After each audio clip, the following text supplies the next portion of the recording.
RPSC grade 1 यानी कि school lecturer की भर्ती 2022 के बाद अब 2024 को देखने को मिल रही है। इसका वेतन 80,000 के करीबन हो सकता है। अगर हम बात करें इसके पे बैंड की तो स्कूल लेक्चरर की जो सैलरी है वो राजस्थान में एक बहुत ही हैंडसम सैलरी है, इंस्पेक्टर की सैलरी की इक्विवेलेंट है। तो आप ये मान करके चलो कि जहाँ पर हमें सेंट्रल लेवल पर सैलरी जो पे स्केल है वो 80,000 देखने को मिलता है, तो यहाँ पर आपका जो अलाउंसेस है उसमें थोड़ा बहुत डेविएशन होगा, बट ये लमसम आपका 80,000 तक पहुँच जाएगा। अब इस एग्जामिनेशन के लिए मैंने ये मोटिवेशन के लिए 80,000 तो लिख दिया, बट अगर आप एक बिगिनर हो और इस एग्जाम को फर्स्ट अटेम्प्ट में कम से कम समय में ग्रैब करना चाहते हो और राजस्थान में अपनी एक सरकारी स्कूल लेक्चरर की नौकरी पक्की करना चाहते हो, तो एक बिगिनर इस एग्जाम की तैयारी को कैसे कर सकता है ये हम आज के इस वीडियो में डिस्कस करने वाले हैं। आज के इस वीडियो में आपको कुछ स्टेप बाय स्टेप में आपको एक टारगेट और एक कंसिस्टेंट स्कीम बताने वाली हूँ, जिससे कि आपको कोई शॉर्टकट यूज नहीं करना और आपको ऐसा भी नहीं लगेगा कि आप बहुत बड़ा कुछ रिस्पॉन्सिबिलिटी अपने ऊपर ले रहे हो। इस वीडियो से आपको बहुत ही आराम से सिस्टमैटिकली और एक रूटीन बना करके एक ऐसा रीइंफोर्समेंट मिल जाएगा जिससे कि आपकी प्रेपरेशन भी हो जाएगी, आपका एग्जाम भी क्वालिफाई हो जाएगा और आपको लगेगा भी नहीं कि आपकी एनर्जी बहुत ड्रेन आउट हो रही है, क्योंकि आप ऑलरेडी बहुत मजे मजे में पढ़ रहे होगे। सो उसके लिए जो हमारा स्टेप 1 मॉडल रहेगा उसमें रहेगा आप अपने एग्जाम को पहले तो बहुत अच्छे से जानिए। चैनल पर आपको इसके अराउंड बहुत सारी वीडियोस मिल जाएगी। मैं आपको एक ओवरव्यू दे देती हूँ। आरपीएससी का जो पेपर है ग्रेड 1 यानी कि पीजीटी के 24 सब्जेक्ट्स के लिए, उसमें आपको ये पता होना चाहिए कि पेपर 1 और पेपर 2 दो पेपर्स में ही डिवाइडेड है। पेपर 1 में आपके पास कुछ जनरल सब्जेक्ट्स मिलेंगे जैसे language, maths, reasoning, GK, GS, history of Rajasthan etcetera, तो उस पर बहुत ज़्यादा फोकस किया जाएगा। इसमें आपको 150 क्वेश्चंस 1.5 मार्क्स के लिए और 1.5 घंटे के लिए मिलेंगे। जो हमारा पेपर 2 है वो सब्जेक्ट ओरिएंटेड है, मतलब पीजीटी में जो मास्टर्स सब्जेक्ट के लिए आप अप्लाई करने वाले हो वो सब्जेक्ट का जो वेटेज है वो 300 मार्क्स का मिलेगा आपको, जिसमें आपको 150 क्वेश्चंस मिलेंगे, यानी कि 2 नंबर का एक क्वेश्चन है। पूरे पेपर का अगर मैं ओवरव्यू दूं तो 1/3 इसमें नेगेटिव मार्किंग है, 40% आपका क्वालिफाइंग है। और ऑप्शन ई को तो आप कैसे इग्नोर कर सकते हो, इस बार ऑप्शन ई को इनकॉर्पोरेट किया जा रहा है। 4 ऑप्शंस के अलावा अगर आपको किसी सवाल का जवाब नहीं आता है तो आप ई ऑप्शन पे टिक करके आएंगे in order to prevent negative marking. अगर आपने ई ऑप्शन को टिक नहीं किया या कोई भी ऑप्शन को टिक नहीं किया, ब्लैंक छोड़ के गए हो आप वो क्वेश्चन, तो आपका नेगेटिव मार्किंग काउंट होगा। ठीक है, 1/3 आपकी नेगेटिव मार्किंग हो जाएगी। इसका मतलब अगर 2 नंबर का एक क्वेश्चन है उसमें से 1/3 कट गया, बहुत बड़ी वेटेज है जो आपकी गिरा सकता है और बढ़ा सकता है। इसीलिए आपको आपके एग्जाम को जानना बहुत ज्यादा जरूरी है। You should be reminded of it constantly. Excuse me, आगे चलते हैं। 2022 में इसका लास्ट पेपर हुआ था। उस पेपर को अच्छे से स्कैन और एनालाइज कर लो। ठीक है, अब उस स्कैन और एनालाइज करने से हमें क्या पता चलेगा मैं आपको ये बता देती हूँ। आप अपने सिलेबस को अपने प्रीवियस ईयर क्वेश्चन से मैच करके देखो। अभी हाल फिलहाल में मैंने और दक्षता मैम ने पीजीटी इंग्लिश का सिलेबस डिस्कस किया था। हमने हूबहू आपको चीजें दिखाई थी। जो हमारा सिलेबस है वही हमारा पीवाईक्यू है। सिलेबस बिहार स्टेट की तरह एकदम मिलता जुलता है कि अगर सिलेबस में लिख दिया आर्टिकल्स और वहां से हमारा सिलेबस शुरू हो रहा है तो आर्टिकल्स के पहले 5 क्वेश्चन आपको मिल जाएंगे। मतलब जो सिलेबाई है हमारा उसमें सिक्वेंशियल ऑर्डर में आपको प्रीवियस ईयर क्वेश्चंस मिल रहे हैं। सबसे मजे की बात है, तो मतलब सबसे सिस्टमैटिक, सबसे ऑर्गेनाइज, सबसे डिफाइंड सिलेबस आपको आरपीएससी ग्रेड 1 का मिल रहा है। तो जो हमारा जो 2022 का पेपर है वो हमारे लिए बहुत इंपॉर्टेंट, एक इंपॉर्टेंस होल्ड करने वाला है, एक सिग्निफिकेंस होल्ड करने वाला है। तो आप अपने सिलेबस को पीवाईक्यू से मैच करो और एक एक चीज मैच करो। इससे होगा क्या, आपको पता चल जाएगा कि आपका जो सब्जेक्ट है, मान लो 300 मार्क्स का जो सब्जेक्ट है वो कितने पोर्शंस में डिवाइडेड है। कई बार स्टूडेंट सोचते हैं जो पीजीटी इंग्लिश का सब्जेक्ट है वो ग्रामर वर्सेस लिटरेचर में डिवाइडेड होगा, but it's not up to that. मतलब it's not limited to grammar literature. Grammar के साथ साथ आपको लिटरेचर में literary terms and literary devices भी मिल रहे हैं, वो ब्रिटिश लिटरेचर के बियॉन्ड है।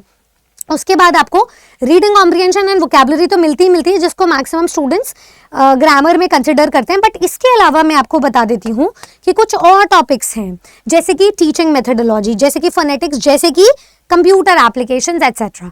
तो ये 3 ऐसे टॉपिक्स हैं जिसकी वेटेज, जिसकी इंपॉर्टेंस इक्वली मतलब एक विथ होल्ड करती है हमारे एग्जामिनेशन से, एक इक्वल वेटेज पर ये एट पार उसको कम्पीट करता है और चैलेंज करता है, आपकी मेरिट बनाने में बहुत ज़्यादा सक्षम रहेगा। क्योंकि हमें पता है हमारे पेपर में हमें हर एक सेक्शन में 40% लेकर आना है, इसमें भी अलग से और इसमें भी अलग से। तो अगर हम ये सोचें कि ग्रामर और लिटरेचर और यहाँ तक कहानी खत्म कर दें, तो ये सारे मार्क्स हमारे जो है ड्रेन आउट हो जाएंगे और वेन में चले जाएंगे, वेस्ट चले जाएंगे। इसलिए आपको एक एक टॉपिक को डिटेल में पढ़कर जाना होगा। आप ये मान करके चलो, मतलब इसको बहुत अच्छे से अगर आप इसका ब्रेकअप करना चाहते हो, 2020 से लेकर 2022 तक अभी तक मेरे जितने भी स्टूडेंट्स हैं बहुत सारे एग्जाम्स की तैयारी कर रहे हैं। उनमें से कुछ एग्जाम्स हो चुके हैं, कुछ पर नोटिफिकेशन आए लेकिन एग्जामिनेशन कंडक्ट नहीं हुआ है। बट इतने एग्जामिनेशन से आप एक एक्सपीरियंस होल्ड करते हो। Some of you might hold a lump sum of experience, जो ये कहता है कि हमारा जो DSSB का एग्जाम है उसमें हर सब्जेक्ट के साथ उसकी टीचिंग मेथडोलॉजी इनकॉर्पोरेट होती है, तो यहाँ से भी उस चीज़ को पढ़ सकते हो। NVS और EMRS का जो सिलेबस है वो computer application, in fact KVS computer application पे निर्धारित है। खाली जो EMRS का सिलेबस है उसमें हमारा एक और पोर्शन ऐड होता है विच इज टीचिंग मेथडोलॉजी। ठीक है, एक और सेक्शन में यहाँ पे ऐड करना भूल गई, एक और सेक्शन यहाँ पे ऐड होता है जो बहुत बड़ी वेटेज रखता है अपने आप में, which is the writing section. ठीक है, राइटिंग सेक्शन हमारे कितने एग्जाम्स में अभी तक देखा गया है? EMRS में देखा गया है, KVS में देखा गया है, NVS में देखा गया। ये 3 एग्जाम्स हैं। DSSB में टीचिंग मेथडोलॉजी, EMRS में teaching methodology, computer applications in 3 exams में देखा गया है। ठीक है, अगर मैं बात करूं, बहुत सारे ऐसे क्वेश्चंस हैं हरियाणा में, फॉर एग्जांपल जैसे नॉन फाइनाइट वर्ब्स के क्वेश्चंस हो गए। ठीक है, वो वैसे क्वेश्चंस आपको HSSC और HTET पेपर्स में देखने को मिलते हैं। फोनेटिक्स के क्वेश्चंस हो गए, वो आपको HSSC जैसे पेपर्स में देखने को मिलेंगे। तो कोई ना कोई सब डोमेन किसी ना किसी एग्जाम से मिलता जुलता है, जिनकी तैयारी आप कर आ चुके हो, जिन पर आपने थोड़ा बहुत पढ़ा है, तो उस चीज़ की आपको टेंशन लेनी नहीं है, क्योंकि यहाँ से आपको एक रफ आइडिया है कि कौन से एग्जाम में क्वेश्चन किस तरीके से आते हैं। इसका मतलब ये भी कि एक टीचिंग एग्जामिनेशन दूसरे टीचिंग एग्जामिनेशन से अपने क्वेश्चन बोरो कर सकता है। इट इज वेरी अनलाइकली कि हमारा टीचिंग का एग्जामिनेशन SSC या बैंकिंग से क्वेश्चंस बोरो करेगा। Of course part of RC and vocabulary remains the same, एक पार्ट उसका सेम रहता है कि वोकैबुलरी की कोई सीमा नहीं है, जेनेरिक है, रीडिंग कॉम्प्रिहेंशन की कोई सीमा नहीं है, जेनेरिक है। बट बाकी सारे जो टर्म्स है लमसम आपको टीचिंग एग्जाम्स और उनके प्रीवियस ईयर क्वेश्चन से मिल जाएंगे। ये हमें प्रीवियस ईयर क्वेश्चन ने सिखाया है, ना कि सिर्फ RPSC के बल्कि दूसरे एग्जाम से भी। तीसरा स्टेप आ जाता है आपके प्रीवियस ईयर क्वेश्चंस को जानने से फायदा क्या होगा? आपको आपकी स्ट्रेंथ पता चलेगी। मान लो अगर किसी का टेंसेस वाला सेगमेंट स्ट्रांग है, तो ऑटोमेटिकली उसका वॉइस एंड उसका नरेशन वाला पार्ट भी स्ट्रांग होगा और स्टूडेंट वहीं से 15 नंबर अपनी पॉकेट में ले गया। अगर वो चीज़ उसकी वीक है, तो वो चीज़ 15 नंबर अभी वो माइनस पे चल रहा है, तो उस पर काम करना शुरू करेगा। राइट, इससे आपको आपकी सब्जेक्ट की वेटेज पता चलेगी। जो हमारा सिलेबस है वो वेटेज वाइज डिस्ट्रीब्यूटेड है, तो आप उसको अगर प्रीवियस ईयर क्वेश्चन से मैच करोगे, तो मैं आपको एक लमसम वेटेज बता देती हूँ। जो ग्रामर का सेक्शन है, जिसमें grammar, vocabulary, comprehension, writing section, teaching methodology है, वो आपका होल्ड करता है 48% of your examination, of your total marks, which is a lot. Literature आपका 46% होल्ड करता है। क्या ये वेटेज अपसाइड डाउन नहीं हो सकती है? नहीं हो सकती, बट हाँ थोड़ा बहुत ऊपर नीचे प्लस माइनस हो सकता है। हो सकता है लिटरेचर 50% पे पहुंच जाए, हो सकता है लिटरेचर 35% पे रह जाए और ग्रामर की वेटेज फिर से बढ़ जाए, जैसे हम ओवर द ईयर्स पैटर्न को नोटिस करें। कुछ भी हो सकता है, बट तैयारी को दोनों को पैरेलली लेकर चलना पड़ेगा। जितना टाइम आप ग्रामर को दे रहे हो पर डे बेसिस पर, उतना ही आपको लिटरेचर को भी डेडिकेट करना पड़ेगा। ठीक है, ग्रामर के सारे डोमेन्स एक तरफ, लिटरेचर का वो एक सेगमेंट एक तरफ, इस तरीके से आपको पढ़ाई करनी पड़ेगी। उसके बाद आ जाती है आपकी स्ट्रैटेजी। जब आपके प्रीवियस ईयर क्वेश्चंस का सेगमेंट क्लियर होगा, तब जाकर आप स्ट्रैटेजाइज करोगे, मुझे अपनी स्ट्रेंथ, वीकनेस, वेटेज के अकॉर्डिंग किस डोमेन को कितना टाइम देना है। यहाँ से आपका टाइम मैनेजमेंट और स्ट्रैटेजी शुरू होगी। तो नेक्स्ट अब मैं बात करती हूँ cut off. Previous year question और इस कट ऑफ को आप एनालाइज करना जरूर याद रखें, क्योंकि कट ऑफ से क्या होगा, आपको ये पता चलेगा पिछली बार नंबर ऑफ पोस्ट कितनी थी। से पिछली बार नंबर ऑफ पोस्ट थी 342, इस बार है 325, सेकेंड हाईएस्ट है, बट कट जो नंबर ऑफ पोस्ट है वो कम तो हुई है। दूसरी चीज, नंबर ऑफ एप्लीकेंट्स। हर साल population and number of applicants की अवेयरनेस के साथ, यूट्यूब अवेयरनेस के साथ, सोशल मीडिया अवेयरनेस के साथ, number of applicants teaching jobs के लिए बढ़ते जा रहे हैं। तो जाहिर सी बात है कि 2022 के बाद अब 2024 में आपको एक स्टीप राइज दिखेगा नंबर ऑफ एप्लीकेंट्स में। जब ये दोनों चीजें, ये घटती हुई दिख रही है, ये बढ़ती हुई दिख रही है, तो डिफिकल्टी लेवल मैनेज कैसे होगा? या तो पेपर को इजी दे दिया जाएगा और कट ऑफ को बहुत ज्यादा बढ़ा दिया जाएगा, या पेपर को थोड़ा मॉडरेट कर दिया जाएगा, उसमें कुछ ट्रिकी क्वेश्चंस ऐड कर दिए जाएंगे और कट ऑफ को सेम रखा जाएगा। तो पिछली बार जो कट ऑफ थी वैसी ही कट ऑफ आप एस्टिमेट करके चलो और उससे आप 15-20 नंबर ज्यादा ही लेकर चलो। तो मैं अपने स्टूडेंट्स को हमेशा कहती हूँ कि जैसे अगर आपका 450 नंबर का पेपर है ना, तो आप ये मान करके चलो टोटल में आपको पास नहीं होना, आपको 40% लेकर आने, तो 40% नहीं तो आप 60% मिनिमम आप लेकर आओ, आपके लिए एक सेफ स्कोर बनेगा दोनों के लिए। तो आपके कम से कम मेरे हिसाब से 350 प्लस तो आने ही चाहिए। अगर पिछली बार कट ऑफ 312 313 ऐसे कुछ रही थी तो ठीक है, तो इसके अराउंड आपकी तैयारी होनी चाहिए। अब उसके लिए फिर आप दोबारा से स्ट्रैटेजाइज करोगे कि एक बिगिनर कैसे ये सारी चीजों को शुरू करेगा जीरो से। तो अब देखिए स्टेप 4 आ जाता है। अब यहाँ पे आप रियल तैयारी करनी शुरू करोगे। इतने दिन में तो आपकी इंडक्शन चल रही है, ट्रेनिंग, आप अपने एग्जाम को जान रहे हो। सो उसके लिए क्या करना है, सबसे पहले तो कोई टॉपिक जानो। मान लो मैं एक टॉपिक दे देती हूँ, कोई भी एक टॉपिक दे देते हैं हम, नाउन्स, ठीक है, बहुत ईजी टॉपिक है। नाउन में आप एक सब टॉपिक लगा लो। मान लो एक टॉपिक है मेरा कंपाउंड नाउन। अब कंपाउंड नाउन आज का मेरा लिस्ट है और ये हर सब्जेक्ट पे आपको लेकर चलना है। अपना मेन सब्जेक्ट पे भी, मेन सब्जेक्ट में भी ग्रामर, लिटरेचर, दोनों को इक्वल वेटेज आप पर डे पे दोगे और जो आपका पेपर 1 है उसके हर एक सब्जेक्ट को ऐसे ही सब टॉपिक में डिवाइड करोगे। एक टॉपिक है उसका सब टॉपिक है, अब उससे रिलेटेड आप जितने क्वेश्चंस है उसकी थ्योरी के ऊपर करोगे, ठीक है। कंपाउंड नाउन में जितने मेरे सब्जेक्ट वर्ब एग्रीमेंट के रूल बन रहे हैं मैं उस पर क्वेश्चन प्रैक्टिस करूंगी, उसकी थ्योरी को अच्छे से समझूंगी। एक दिन में मुझे पूरा काम कंप्लीट करना है, इसके सारे क्वेश्चंस में कर लूंगी और उसको मैं रिवाइज कर लूंगी। ये मेरा पर डे का टास्क होना चाहिए।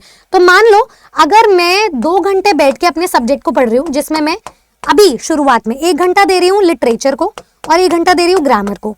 आज मैंने ग्रामर में पढ़ा कंपाउंड नाउन, तो इस कंपाउंड नाउन की थ्योरी और सारे क्वेश्चन सब्जेक्ट वर्ब एग्रीमेंट के, एरर डिटेक्शन के, वो मेरे से जितना पॉसिबल हो पाएगा लेवल 1 टाइप के क्वेश्चन को लेकर वो मैं सॉल्व करूंगी। जो मेरे इजी क्वेश्चंस होंगे सिर्फ वो बनाऊंगी मैं, ठीक है। तो इस तरीके से मेरा जो है रिवीजन भी हो जाएगा, एक ब्रशअप भी हो जाएगा और वीकेंड पे मैं मॉक जरूर दूंगी। मैं मॉक्स को सीरियसली नहीं लूंगी, इसलिए नहीं लूंगी क्योंकि अभी का मॉक डिसाइड नहीं कर पाएगा आपकी परफॉर्मेंस को। आप ये याद रखो आपका टारगेट है फरवरी तक का, तो अभी आप जो भी मॉक दे रहे होगे उसमें मिसलेनियस क्वेश्चंस होंगे and grammar comes full circle. तो मिसलेनियस क्वेश्चंस में बहुत सारे टॉपिक्स अननोन होंगे। अब उनको समझने के लिए आप उस चीज को ब्लैंक छोड़ दो, पर उस मॉक को देते देते आपको पता चल जाएगा कि कंपाउंड नाउन से जितने क्वेश्चंस बन रहे हैं क्या आप वो बना पा रहे हो, तब जाकर चीजें सेंसिबल होने लग जाएंगी। ऐसे एक बिगिनर तैयारी करेगा तो डेफिनेटली उसको फ्रूटिशियस रिजल्ट्स मिलेंगे। स्टेप 5 है रीकैप। अब आप रीकैप कैसे करोगे, ऐसा नहीं है कि बार बार उसी थ्योरी को पढ़ते रहोगे। We as humans have a tendency to recapitulate on topics that we find relatively easier. हमें लगता है जो इजी टॉपिक्स है उन्हें बार बार पढ़ते रहते हैं, बट आपको अपनी स्ट्रेंथ को स्ट्रेंथन नहीं करते रहना इस एग्जाम में। आपको अपनी वीकनेस को कॉम्पेंसेट करके एट पार लेकर जाने अपनी स्ट्रेंथ के, और स्ट्रेंथ को कंसिस्टेंटली काम करते रहोगे। तो मान लो आपका अगर टेंसेस स्ट्रांग है तो उसको कंसिस्टेंटली बस ब्रश अप करते रहो। बट अगर आपका एडजेक्टिव या वर्ब या प्रेपोजिशन वीक है, which you know I believe many students have this tendency to find this topic relatively tougher, तो उस टॉपिक के लिए आप जो है डिफिकल्टी लेवल वाइज जो है उसको कंसिस्टेंटली नहीं पढ़ोगे। अब आपको उसको थोड़ा एक्स्ट्रा एफर्ट्स पुट करके पढ़ना पड़ेगा ताकि आप उसके स्ट्रेंथ्स के बराबर ला सके, ठीक है। चलिए, तो अब आपका जो रिकैपिचुलेशन है वो 3 लेवल्स पर होना चाहिए। मैं हमेशा स्टूडेंट्स को ये जो PQ QP वाली पॉलिसी है ना वो सजेस्ट करती हूँ। What you are supposed to do is, आपको जब आप बिगिनर लेवल के स्टूडेंट हो ना तो पहले किसी भी चीज की थ्योरी को पढ़ लो और उसके बाद उसके क्वेश्चंस को रिवाइज करो। बट जब आप एक लेवल पर पहुंच चुके हो, एक इंटरमीडिएट लेवल पे पहुंच चुके हो, वहां पर आपको क्वेश्चन के ऊपर हमेशा कॉन्सेप्ट्स को रिवाइज करना चाहिए और 3 डिफिकल्टी लेवल पर हमेशा अपने क्वेश्चंस को सॉल्व करो। लेवल 1 जब आप थ्योरी पढ़ रहे हो तब करो, लेवल 2 जब आप वीकेंड्स में मॉक पेपर्स दे रहे हो तब उस लेवल 2 के क्वेश्चन करो, एंड लेवल 3 जब आपकी पूरी रिविजन, एक कॉन्सेप्ट अच्छे से कंप्लीट हो चुका, एक टॉपिक कंप्लीट हो चुका, तब आप उस लेवल 3 पे जाओ। उसके बाद देखो सबसे बढ़िया चीज है उस चीज में कंसिस्टेंसी। ये प्लान को बोलना बहुत इजी है, मतलब ये कहा जाता है ना, things are easier said than done, तो आपको उसको इम्प्लीमेंट भी करना पड़ेगा। अगर जो मैंने आपको रोड मैप प्लान करके दिया है, अगर आपने उसे फॉलो कर लिया, डेफिनेटली आपको रिजल्ट्स मिलेंगे। But the chase is, the catch is to start, and आपको अभी से ही स्टार्ट करना पड़ेगा उस चीज के लिए। If you keep on procrastinating things तो फिर चीजें लेड बैक होती रहेंगी, फिर आपको लगेगा नहीं, फिर तो हम उस चीज को कभी भी प्लान आउट कर ही नहीं पाएंगे। तो सबसे पहले तो मैं आपको बता देती हूँ कि आपको स्टार्ट करना है, एक रूटीन हैबिट बनानी है, क्योंकि आरपीएससी का पेपर, इसका जो नेचर है ये बहुत सारे मिसलेनियस टीचिंग एग्जाम्स का एक अमालगमेशन है, एक कंपाइलेशन है। तो उस चीज़ को केटर करते हुए आपको एक रूटीन हैबिट बनानी पड़ेगी कि यहाँ मेरे पास एक क्लास है जहाँ पर मुझे प्रॉपर मेंटोरशिप मिलेगी, प्रॉपर मुझे गाइडेंस मिलेगी, और यहाँ से मैं अपनी प्रेपरेशन को एक बिगिनर लेवल पर जाकर शुरू कर सकता हूँ। भले मेरा इंग्लिश माध्यम का बैकग्राउंड रहा है या नहीं रहा है, भले मुझे इंग्लिश को पढ़ने में और समझने में प्रॉब्लम होती है या नहीं होती है, बट मेरे पास एक रूटीन होना चाहिए, तभी तो मैं समझ पाऊंगी ना कि एक गाइडेड रीडिंग और एक गाइडेड अंडरस्टैंडिंग कैसी होती है।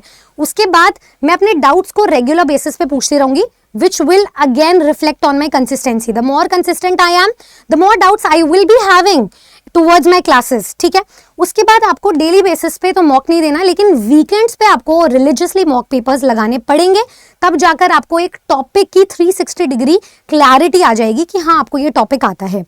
आपको रेगुलर बेसिस पे जितना टाइम आप अपने मॉक को सॉल्व करने में दे रहे हो ना, उसका डबल टाइम आप लगाओ उसको एनालाइज करने में। ठीक है, 1 घंटा आपने मॉक दिया, उस टॉपिक के अराउंड सब कुछ आपने डिस्कस किया, बट वो 2 घंटे अगले जो है ना उसके एनालाइजेशन में जाने चाहिए। इसीलिए ये वीकेंड के लिए आप अपना टाइम स्लॉट फ्री रखो, एनालाइज करोगे तभी आप जान पाओगे। अदरवाइज देखो, इंसैनिटी क्या होती है, जब आप अपनी मिस्टेक्स को बार बार रिपीट करते रहते हो। बट जो समझदारी वाली बात है ना, which is to learn from your mistakes. Of course there is no harm in making mistakes, but to learn from them is the real catch. तो वो चीज़ आपको करनी पड़ेगी, तभी जाकर आप अपने एंड गोल पे अचीव करोगे। अब ये सिस्टम को मैंने क्रैक कर लिया है अपने रन बैच में, which is rolling out on the 21 नवंबर। इस बैच में आपको ना कि सिर्फ आपके सब्जेक्ट के लिए एक सॉर्ट आफ्टर प्रोसेस मिलेगा, बल्कि आपको पेपर 1 के अराउंड भी एक कंप्लीट एनालिटिकल प्रोसेस, एक कंप्लीट क्रिटिकल थिंकिंग वाला बैच मिलेगा, जिससे कि आप क्वेश्चंस पर खुद ही रिफ्लेक्ट करोगे, आप खुद ही सवाल पूछोगे कि अगर आज ये टॉपिक ऐसा है तो उस पर कैसे एक्सेप्शंस, कैसे एप्लीकेशंस, कैसे एनालिटिकल बेस्ड क्वेश्चंस आ सकते हैं। तो मैं आपको एक बार दिखा देती हूँ हमारा जो बैच है वो कैसा दिखता है, कौन कौन उसमें आपको पढ़ाएगा और कब से स्टार्ट हो रहा है। आपको करना कुछ नहीं है, इस वीडियो के डिस्क्रिप्शन बॉक्स से अलर्ट 24/7 की ऑफिशियल वेबसाइट पर विजिट करना है या एप्लीकेशन पर विजिट करना है। उसके बाद आप लॉगिन कर लेना अपनी डिटेल्स डालकर, ऑल कोर्सेस एंड टीचिंग पे चले जाना। 5वें नंबर पे टीचिंग का एग्जाम है। टीचिंग के एग्जाम में आपको यहाँ पे आरपीएससी ग्रेड 1 का एक बैनर दिख जाएगा। यहाँ पर जैसे ही आप व्यू वॉल पे जाएंगे तो आपको रण बैच दिख जाएगा। रण बैच सभी के सभी पीजीटी सब्जेक्ट्स के लिए स्पेसिफिक बैच है, जैसे कि यहाँ इंग्लिश का बैच है ग्रेड 1 के लिए, और उसके अलावा आपको हर बैच में जो पेपर 1 है वो तो मिलेगा ही मिलेगा, साथ में जिस सब्जेक्ट पर आपने मास्टरी होल्ड करी है, जिस सब्जेक्ट के लिए आप अप्लाई करने वाले हो, उस सब्जेक्ट की सब्जेक्ट प्रोफिशिएंसी की जो गाइडेड आपको टीचिंग है वो मिलने वाली है। तो फॉर एग्जांपल अगर मैं इंग्लिश के बैच में जाऊं तो यहाँ पर आपको सारी बैच की डिटेल्स मिल जाएगी। इस बैच में आपको पेपर 1 में लैंग्वेजेस पढ़ाई जाएगी, आपका मेंटल एबिलिटी पर उस पर काम किया जाएगा, reasoning, maths, GK, GS, Indian national movement, इसके साथ साथ आपका जो सब्जेक्ट है वो भी पढ़ाया जाएगा। तो जो 48% वेटेज होल्ड कर रहा है ना ग्रामर, उसके अराउंड हम सारी चीज़ें आपको केटर करने वाले हैं। आपको बस स्ट्रेस फ्री क्लास में आना है। मुझे अपनी क्लास में इंटेलिजेंट स्टूडेंट्स नहीं चाहिए, भले ही आप एक एवरेज स्टूडेंट हो, बट हाँ अगर आपका principle of motivation and interest सही जगह पर है, अगर आप सीरियस कैंडिडेट हो और इस एग्जाम के अराउंड सच में नौकरी चाहते हो, तो ये डेफिनेटली बैच आपके लिए है, जिसमें दक्षिता मैम आपको लिटरेचर पढ़ाएंगे, मैं आपको grammar, vocabulary, comprehension, writing section, teaching methodology, ये 5 यूनिट्स कवर करवाऊंगी। तो इसको अवेल करने के लिए आप बाय नाउ पे जाएं, और हमारे बैच का जो ओरिजिनल प्राइस है वो है 10,000। आप इस पर कोड यूज़ कर सकते हैं जिसका नाम है Y449, Y449। जैसे आप ये कोड अप्लाई करेंगे आपको 10,000 का बैच मिल जाएगा 2200 में।